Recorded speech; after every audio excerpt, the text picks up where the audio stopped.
사랑하는 성도 여러분, 오늘 함께 나누실 말씀은 창세기 21장입니다. 창세기 21장 8절부터 14절까지 보겠습니다. 창세기 21장 8절에서 14절까지입니다. 우리 한 목소리로 같이 읽겠습니다. 아이가 자라매 젖을 때고 이삭이 젖을 때는 날에 아브라함이 큰 잔치를 베풀었더라. 사라가 본즉 아브라함의 아들 애굽 여인 하갈의 아들이 이삭을 놀리는지라. 그가 아브라함에게 이르되 이 여종과 그 아들을 내쫓으라. 이 종의 아들은 내 아들 이삭과 함께 기업을 얻지 못하리라 하므로 아브라함이 그의 아들로 말미암아 그 일이 매우 근심이 되었더니 하나님이 아브라함에게 이르시되 네 아이나 네 여종으로 말미암아 근심하지 말고 사라가 네게 이른 말을 다 들으라. 이삭에게서 나는 자라야 내 씨라 부를 것임이니라. 그러나 여종의 아들도 내 씨니 내가 그로 한 민족을 이루게 하리라 하신지라. 아브라함이 아침에 일찍 일어나 떡과 물 한 가죽 부대를 가져다가 하갈의 어깨에 메워주고 그 아이를 데리고 가게 하니 하갈이 나가서 브엘세바 광야에서 방황하더니. 아멘. 한번 기도하겠습니다. 예수님, 오늘도 종을 세워주셔서 감사합니다. 두렵고 떨리는 마음으로 하나님의 말씀을 들고 하나님의 존전악과 주님이 사랑하시는 자녀들 앞에 섰사오니 성령님이시여 제게 임하사 성령의 불로 종의 입술을 정하게 하사 하나님의 말씀이 온전히 선포되게 하여 주옵소서. 감사드렸고 예수님 이름으로 기도합니다. 아멘. 네, 오늘 함께 봉독하신 말씀으로 가장 소중한 것을 위하여 라는 제목으로 함께 은혜를 나누겠습니다. 본문은 무엇이 그리스도인을 참으로 그리스도인답게 해주는지를 보여주는 그런 말씀입니다. 이것은 예수를 믿고 신앙생활을 하는 우리에게 근원적인 문제입니다. 진실로 예수를 믿으려고 한다면 우리는 이 문제를 솔직하게 직면해서 싸워야 하는 문제예요. 그런데 예수를 믿기는 하되 쉽게 편하게 믿고 싶어하는 우리의 본성 때문에 이게 쉽지 않습니다. 그러나 우리가 믿기를 포기한다면 몰라도 이 싸움은 결코 포기해서는 안 되는 문제입니다. 우리가 하나님의 자녀답게 된다는 것은, 즉 그리스도인답게 된다는 것은 하나님과 우리 사이에 장애물이 사라진다는 것을 의미합니다. 우리가 하나님의 자녀답게 된다는 것은 하나님과 우리 사이에 장애물이 사라지는 것을 의미하는 거예요. 여러분, 이것보다 귀한 축복이 어디 있겠어요? 왜 그런가 하면 하나님과 우리 사이에 장애물이 사라지면 하나님과 우리 사이에는 긴장이 사라질 것이고 갈등이 사라질 것이고 하나님께서 우리를 마음껏 축복하실 수 있기 때문이에요. 우리가 이걸 알고 믿는다면 성경 말씀들을 무거운 짐처럼 느끼지 않게 될 거예요. 그 대신에 그 하나님의 말씀을 더 사모하고 기쁨으로 순종하게 될 것입니다.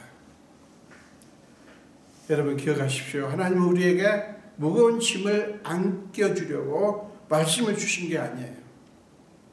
하나님의 자녀들을 자녀답게 만들어서 축복하시려고, 마음껏 축복하시려고 주신 말씀이에요. 우리는 온 우주 만물의 주인이신 하나님의 자녀인데 우리가 그분의 자녀답지 못하고 따라서 하나님의 자녀들에게 너무나 당연한 축복을 누리지 못한다면 여러분 그것보다 큰 비극이 어디 있겠습니까? 본문은 아브라함과 사라 집안에 일어난 문제를 다루고 있습니다. 문제의 원인은 물론 그 부부에게 있지만 하나님이 문제를 일으키셨다고 말할 수도 있어요. 왜냐하면 하나님이 그 부부의 불신앙을 눈감아주지 않으셨기 때문이에요. 그 집안의 불신앙을 하나님이 눈감아주지 않은 거예요. 그러나 만약에 그렇게 되면 어떻게 됩니까? 하나님의 구원 계획이 무너지기 때문에 하나님은 그러실 수 없으셨어요.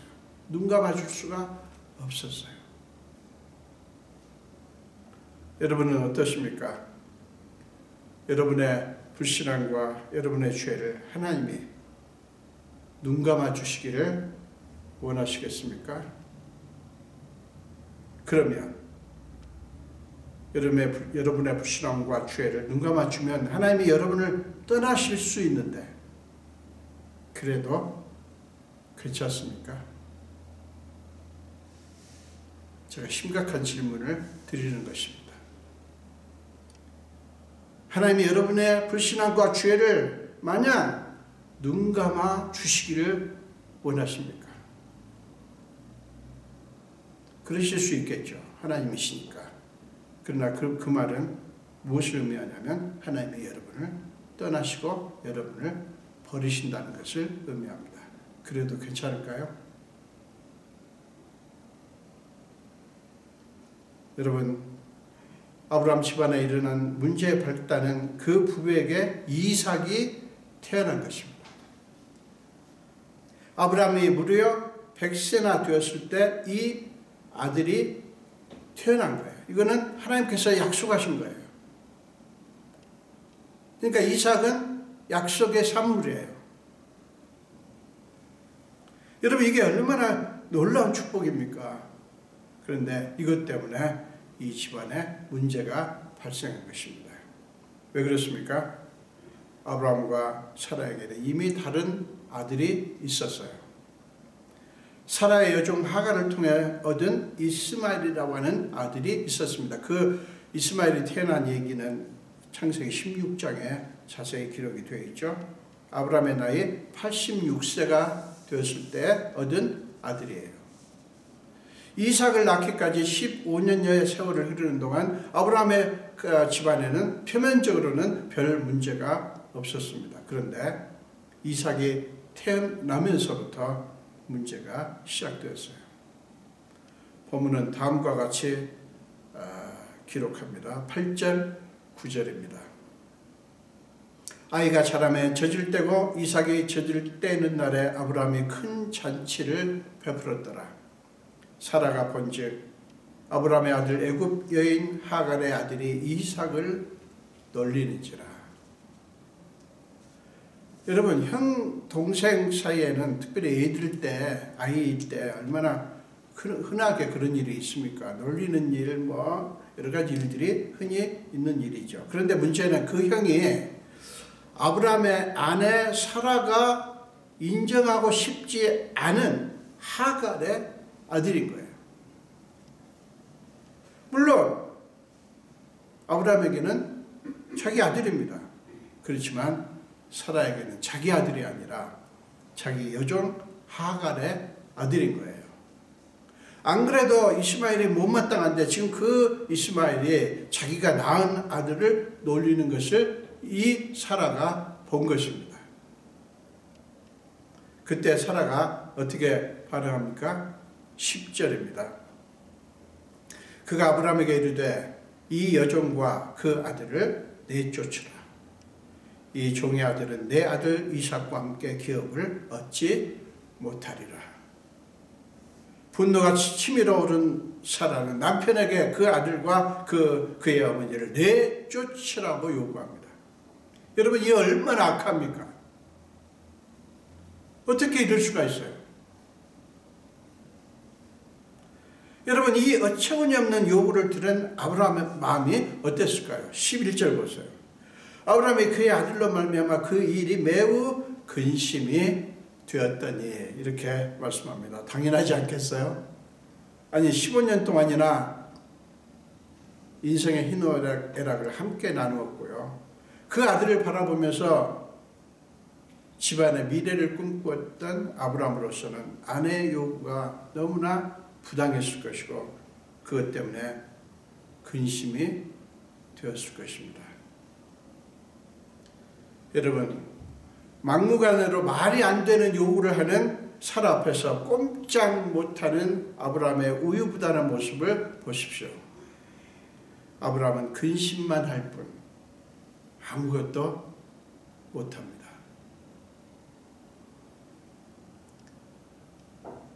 사실은 문제가 이렇게 된 데는 아브라함의 책임이 큽니다. 물론 사라의 잘못도 있고 그렇지만 아브라함의 책임도 커요. 가장이자 하나님의 약속을 받은 장본인으로서 아내가 하갈을 통해서 아들을 얻자고 할 때부터 창세기 16장 1절부터 16장 1절 이하에 나오죠. 아내가 하갈을 통해서 아들을 얻자고 얼마나 남편 아브라함을 졸랐습니까? 그때부터 분명하게 영적인 리더십을 보여주었어야 했던 거예요. 안 된다. 여보, 그렇게 해서 아들을 얻으면 안 된다. 하나님의 약속을 기다리자. 약속하신 하나님은 절대로 약속을 파기하지 않으신다. 기다리자라고 했어야 되는데 그때 그는 지극히 수동적이고 무책임하게 행동을 했고 지금도 여전히 그렇습니다. 근데 여러분, 이 딜레마의 순간에 하나님이 개입하십니다. 12절 보세요. 하나님이 아브라함에게 이르시되 네 아이나 네 여종으로 말미암아 근심하지 말고 사라가 네게 이른 말을 다 들으라. 이삭에게서 나는 자라야 내 씨라 부를 것임이니라. 여러분, 하나님이 왜 이러시는 것일까요? 이게 무엇을 의미하는 것일까요? 왜 하나님이 지금 사라의 말을 들으라고 합니까? 하나님이 사라의 악행을 용인하시는 것입니까? 이러실 것이었으면 애초에 그런 일이 일어나지 않도록 창세기 16장에서 하갈을 통해서 아들을 얻으려고 할 때 그런 일이 일어나지 않도록 막으셨어야 하지 않았을까요? 저는 이런 질문 많이 받았어요. 여러분, 이 이야기는 인간적인 윤리의 잣대로 판단을 하면 이해가 전혀 안 됩니다. 하나님의 섭리의 관점으로 이 이야기를 보아야 이 말씀을 이해할 수 있어요. 여기서 하나님의 섭리란 하나님의 구원 계획을 의미합니다. 우리는 여기서 두 가지를 주목해야 됩니다. 하나님은 자신의 뜻을 이루시기 위해서 끝까지 포기하지 않으시고 인간의 이해를 뛰어넘어 역사하신다는 것이고, 다른 하나는 아브라함과 이 말씀을 읽는 우리 모두에게 아픈 교훈을 주시는 것입니다. 어떤 교훈입니까? 여러분, 이 교훈이 중요합니다.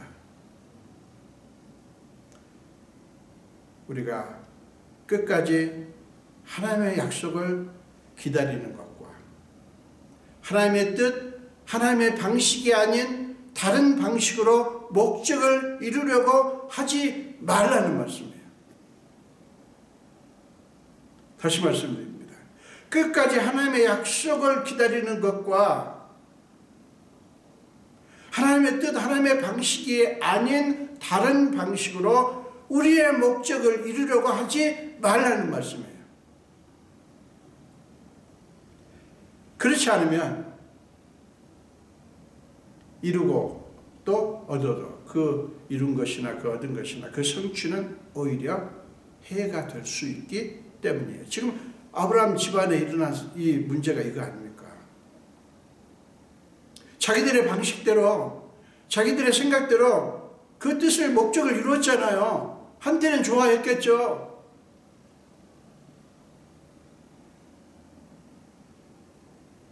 그런 의미에서 수단 방법을 가리지 않고 되게 하라.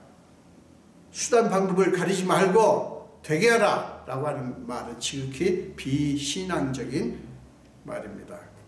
우리는 어떤 수를 쓰든 되게 하는 것이 아니라 철저하게 하나님의 뜻, 하나님의 방식대로 해야 하는 것입니다.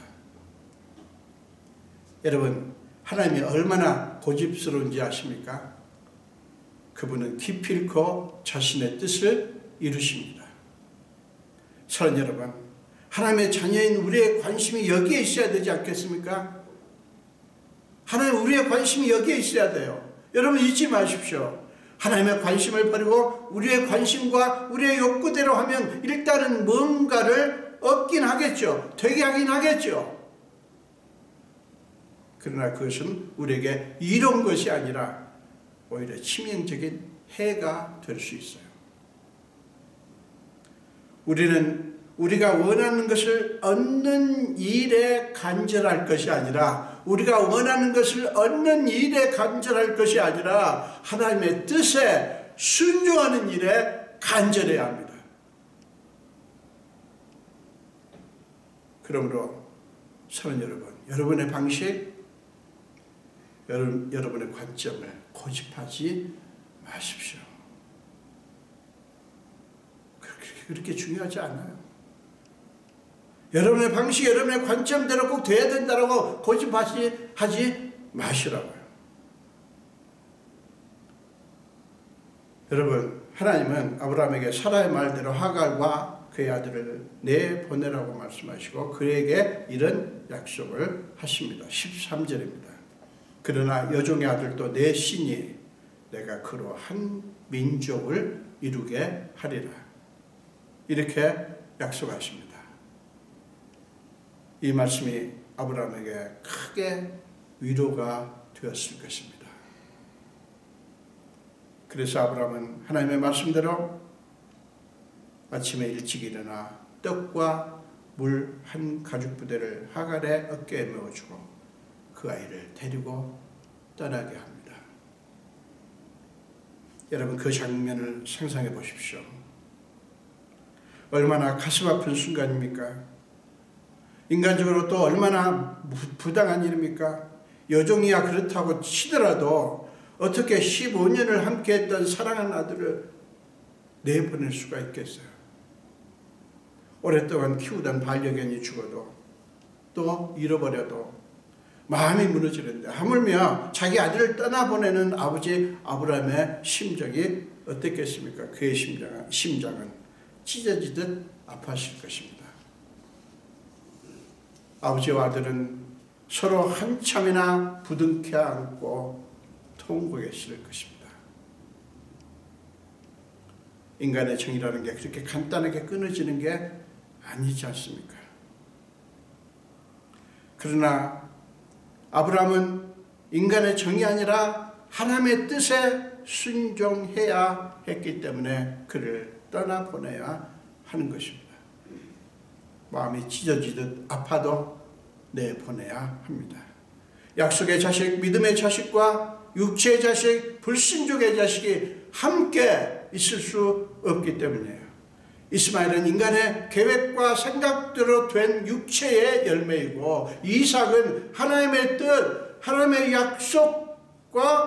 약속대로 된 믿음의 열매예요. 여러분, 아브라함의 집에 그 둘이 같이 살 수 없는 거예요. 하나님의 집에 그 둘이 같이 있을 수 없는 거예요. 하나님의 집에 하나님의 영과 사탄의 영이 함께 있을 수 없는 것과 같은 이치예요. 그러므로 견딜 수 없이 고통스러워도 아브라함과 사라의 실수, 불순종의 열매인 이스마엘을 내보내야 하는 것입니다.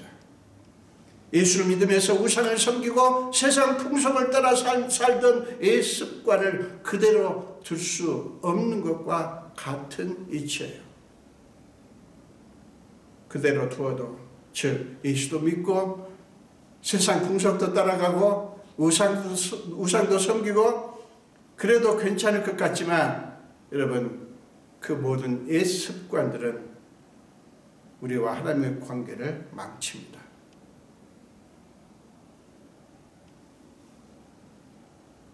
여러분, 이런 사람들이 얼마나 많은지 아십니까? 교회 안에. 예수는 분명히 믿습니다. 신앙 고백도 있고.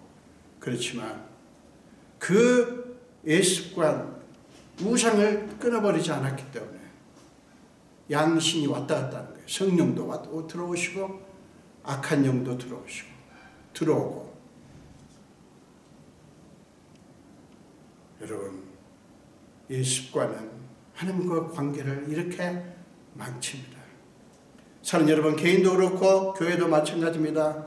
교회 안에도 수많은 불순종의 열매, 육체의 욕심의 열매들이 가득합니다. 이상만 있어야 할 곳에 이스마엘이 같이 있는 거예요.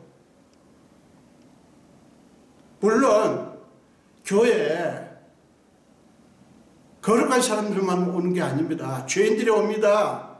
악한 자들도 옵니다. 그러나 교회가 어떤 곳이어야 되는가 하는 그 원칙만은 분명히 갖고 있어야 된다는 거예요. 여러분, 더 두려운 사실이 뭔지 아십니까? 그것을 인식하지도 못하고 그게 얼마나 심각한 문제인가를 생각하지도 않는다는 거예요. 불순종의 열매가 이 믿음과 같이 있을 수 없다는 게 이게 얼마나 심각한 문제인가를 생각하지 않는 거예요. 이상만 있어야 되는데 이스마엘이 함께 섞여 있는 거예요. 사랑이라는 이름으로 포장된 채 마구 섞여 있는데도 그것의 폐해를 전혀 생각하지 않는 게 심각한 문제입니다. 사랑하는 여러분, 그래야 오늘날 교회는 교회의 거룩함을 잃어버린 지 오래입니다. 교회의 거룩함을 잃어버렸어요. 겉은 화려하고 전혀 부족한 것이 없어 보이지만 교회답지 않은 교회들이 수두룩합니다. 그리스도인들은 이것을 보면서 가슴을 치며 울어야 합니다. 그리스도인들은 이것을 보며 가슴을 치며 울어야 돼요. 우리 교회는 하나님의 거룩함이 있는가? 성령의 역사하심이 있는가?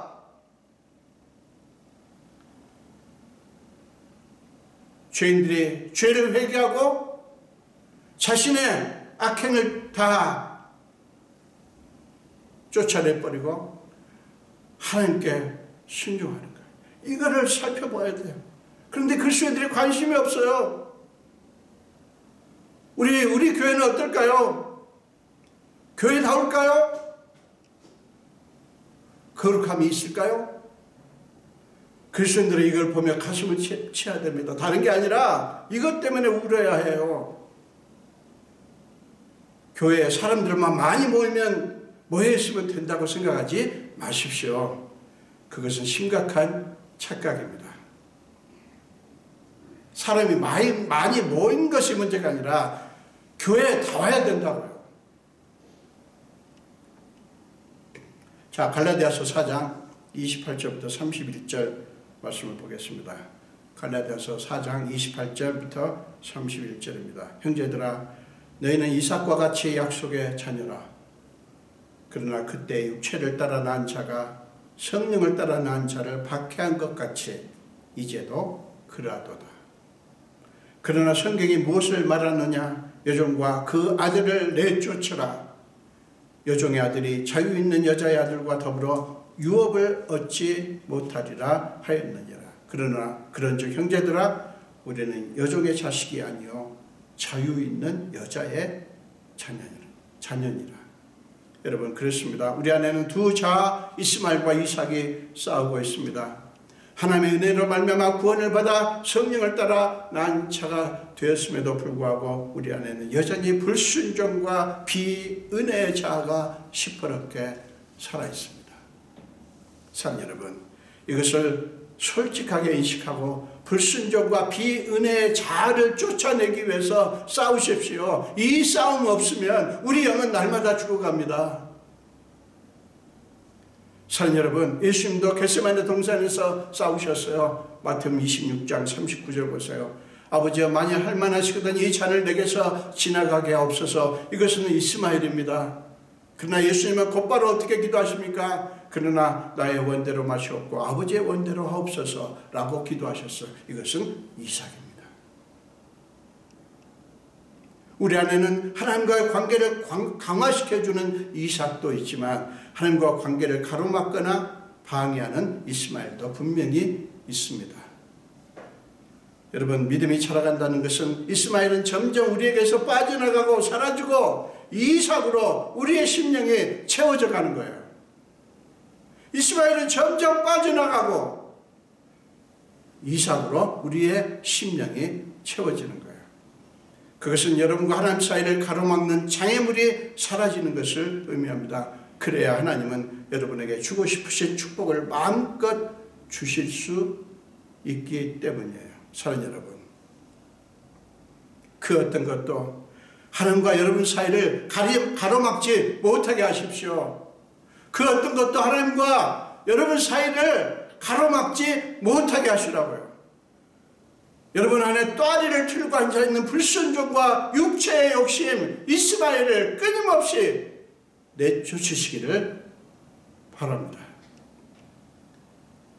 그러므로 사랑하는 여러분, 욕심도 미련도 다 내려놓으십시오. 욕심도 미련도 다 내려놓으십시오. 원래 여러분 것이었던 건 아무것도 없습니다. 그러니 나의 권리, 나의 소유를 누군가가 빼앗아간다고 불안해하지 마십시오. 무엇과도 바꿀 수 없는 가장 소중한 선물, 변치 않으시는 하나님의 사랑이 우리에게 있습니다. 사랑하는 여러분, 그것만 있으면 돼요. 그것만 있으면 됩니다. 다른 건 다 사라져도, 다 빼앗겨도 괜찮습니다. 이것만 있으면 돼요. 사랑하는 여러분, 이 귀한 선물을 굳건하게 지키시는 저와 여러분이 되시기를 주님의 이름으로 축원합니다. 기도하겠습니다. 예수님 감사합니다. 오늘 또 생명 주신 주님, 오늘 아브라함 집안에 일어난 문제를 통해서 하나님의 말씀을 듣습니다. 우리 안에는 맞습니다. 우리 안에는 세상적인 것 이스마엘이 있고 영적인 것 이삭이 있습니다. 아버지, 우리 안에 오직 계속 우리가 신앙생활을 하면 할수록 우리 안에 있는 육체적인 이 이스마엘은 점점 빠져나가고 하나님의 약속의 씨앗, 믿음의 열매만, 이삭만 계속 채워지는 축복을 허락해 주시옵소서. 감사드리고 예수 이름으로 기도합니다. 아멘.